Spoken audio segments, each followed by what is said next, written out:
నేను కష్టపడి వానలా ఇల్లు తిరిగి తెస్తే లేచిపోతారా? చెప్తా. వదిలేయే, పాపం తెలియదు అతనికి. అబ్బా అప్పుడే సపోర్టా? బుద్ధుండాలే. ఇప్పుడే అడిగిస్తా. బాను బాను బాను బాను ఉండే, నాన్న మాట్లాడుతా అంటుండు.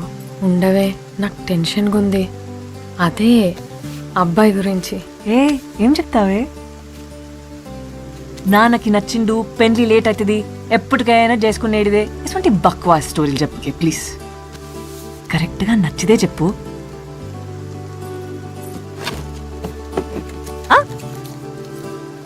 ఇంకా నాన్నకి రోజు మందులు నువ్వే ఇయ్యాలి, గుర్తుపెట్టుకో. నేను ననకు చెప్తానే. బాను ఆగవే. నచ్చిందంట. నువ్వు గిట్లరా. నాన్నకి నచ్చిండు, పెండ్లికి లేట్ అవుతున్నది, ఎప్పుడైనా చేసుకునేదే కదా. ఇసువంటివన్నీ మనసులో పెట్టుకొని ఒప్పుకోకరేనమ్మా. బాగా ఆలోచన చెయ్యి, నీకు నచ్చితేనే తల్లి. నానా నేను ఇట్లే చెప్పినా, ఇద్దే అడిగినా. నేను నువ్వు ఒక్కటే తీరు అడిగినా కదే. చెప్పు బిడా. అప్పుడు అక్కమన్నదిరా. సరే అన్నది, ఇష్టం అన్నది. తల్లి చాలా సంతోషమే, పిల్లగాడు చాలా మంచోడే. అవునే, నువ్వు వెళ్ళిపోతే నాకు మందులు ఎవరిస్తారే? నేనున్నాను కదా, లేనా? ఇంకెళ్ళిపోవే, వెళ్ళిపో. ఇక నేను నాన్న అంతే. బెంగగుంది నాన్న, వారంలోనే వెళ్ళిపోవాలనా? అమ్మాయిలు ఎందుకు పోవాలన్నా అన్ని వదులుకొని? ఈ రూల్ ఎవడు పెట్టిండో గాని చాలా మోసం నాన్న, చాలా పెద్ద మోసం, దోకా. నేనేడికి పోను. నాన్న నేను నీ కొడుకు లెక్క అంతే.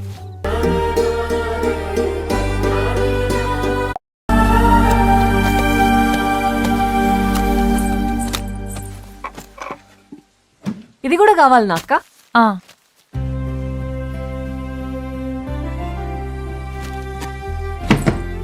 బాను బాను, ఫస్ట్ టైం మనం వేరు వేరు పెట్లు సర్దుతున్నామే. మంచిగా అనిపిస్తలే, అస్సలు మంచిగా అనిపిస్తలే. ఒక్కసారి బావని అడుగురా. అదే మంచోడు కదా, ఒక్కసారి అడుగు. ఇక్కడే ఉండిపోతాడేమో. అట్లాంటి అన్ని కలలనే అయితాయే, నిజంగా కావు. నువ్వు అడిగి చూడరా. అదే ఎప్పుడన్నా రాజకుమారుడు రెక్కల గుర్రం మీద వచ్చి రాజకుమార్ని తీసుకుపోతాడు గాని అదే కోటలు ఉండిపోడే. పో, అడగమంటే ఏదో కథలు చెప్తావు. నీకు కష్టంగా లేదక్క? నమ్మకం, అతని మీద నమ్మకం, అదంతేనే. తట్టుకుంటాం, అన్నీ తట్టుకుంటాం. అదే నమ్మకంతో అడగొచ్చు కదా ఈడనే ఉండమని. సరే, నీకు టైం వచ్చినప్పుడు నువ్వు అడుగు.